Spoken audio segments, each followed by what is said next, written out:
तस्मै श्रीगुरवे नमः।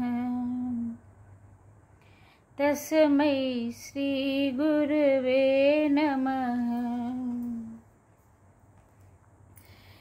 ईश्वरः, मेरे चैनल में आपका स्वागत है, अभिनंदन है। मैं अष्टावक्र महागीता के एक एक श्लोक का आप सभी लोगों को अर्थ और उसकी सरल विवेचना बता रही हूँ। उम्मीद है आप लोग इसको सुन रहे होंगे और सुन करके अच्छा लग रहा होगा। ये वेदांत ग्रंथ संहिता है, त्रेता युग में कही गई। श्रुति बने शास्त्र और स्मृति बने पुराण।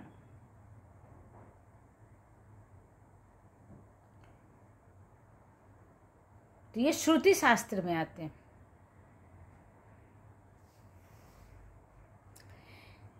ईश्वरः सर्व निर्माता निहान्य इति निश्चयी अंतर्गलित सर्वांशः शांत क्वापि न सज्जते।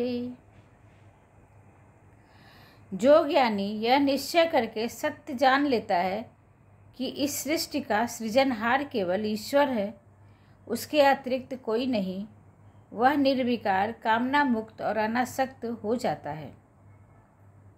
विवेचना।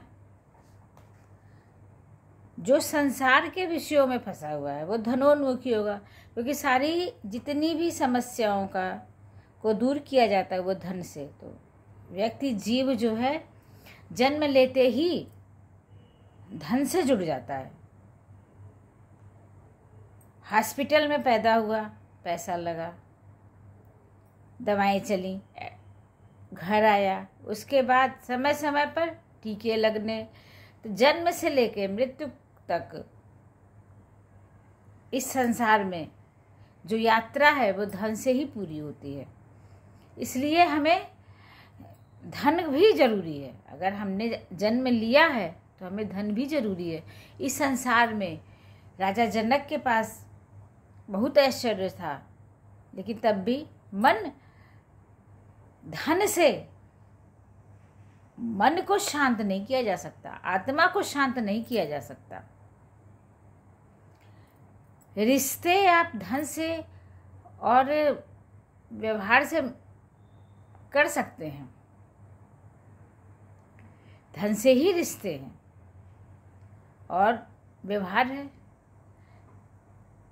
जो हम अपने बड़ों से सीखते हैं। इस संसार में जीने के लिए हमें व्यवहार भी जरूरी है, तो वो धन से ही है पूरा। लेकिन उस बीच में हमें आत्मबोध की भी जानकारी होना जरूरी है। मानते हैं आपकी सारी बातें कि धन कितना महत्वपूर्ण है, लेकिन एक ऐसी स्थिति आती है कि इसके बाद अब क्या। मन सोचता है ये प्राप्त कर लूं तो खुशियाँ मिलेंगी, फिर उसके आगे इच्छाएं अनंत हैं। एक इच्छा पूरी हुई, दूसरी इच्छा के लिए फिर धन की जरूरत पड़ती है। इच्छाएं अनंत हैं, उसको धीरे धीरे धीरे धीरे पार करते करते जब सारी इच्छाएं पूरी होने के बाद एक समय ऐसी स्थिति आता है हमारे दिमाग में कि सब कुछ तो कर लिया तभी मन अशांत है, ऐसा क्यों। तो वो वहाँ पर हमें आत्मबोध की जरूरत पड़ती है। आखिर आत्मबोध है क्या जिससे मुझे सुख और शांति मिले।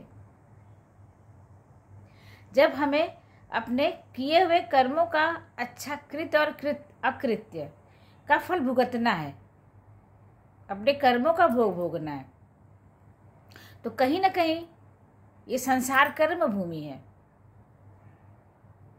ये पृथ्वी लोक मर्त्य लोक कहा गया है। इसमें जो भी पैदा हुआ उसको मरना ही मरना है। मर्त्य लोक में बिना धन के कुछ भी संभव नहीं है।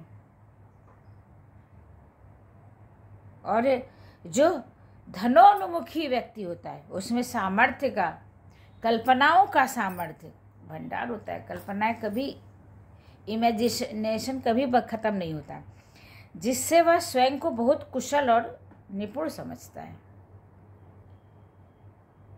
यही अहंकार आ जाता है। उसे भ्रम रहता है कि उसके पास धन है जिससे वह सभी काम स्वयं कर सकता है और किसी की सहायता की उसे आवश्यकता ही नहीं है। ऐसे व्यक्ति की आम धारणा बन जाती है कि धनवंता के पास गुणवंता स्वयं चल के आते हैं।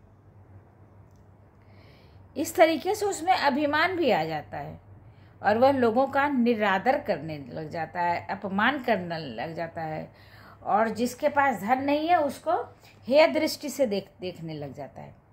स्वयं को सर्वशक्तिमान समझने को उसकी कृत्रिम अवस्था उसे भ्रम में रखती है और कि वह सर्वश्रेष्ठ है।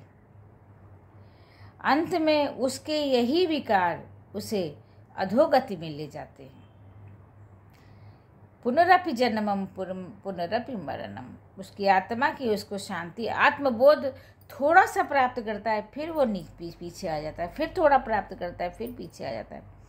इसके विपरीत आत्मज्ञानी के हृदय में निश्चय होता है कि उस सृष्टि का सृजनहार एकमात्र ईश्वर है और कोई दूसरा नहीं।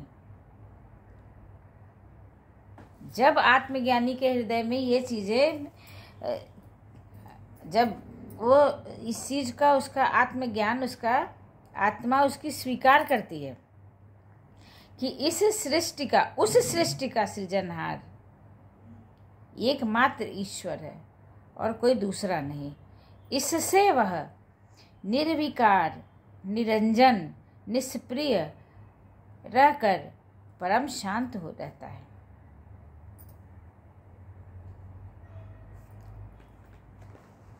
मेरे चैनल में आपका स्वागत है, अभिनंदन है। बड़ों को प्रणाम, छोटों को आशीर्वाद, प्यार और दुलार है। विराम लेती हूँ। नमस्कार।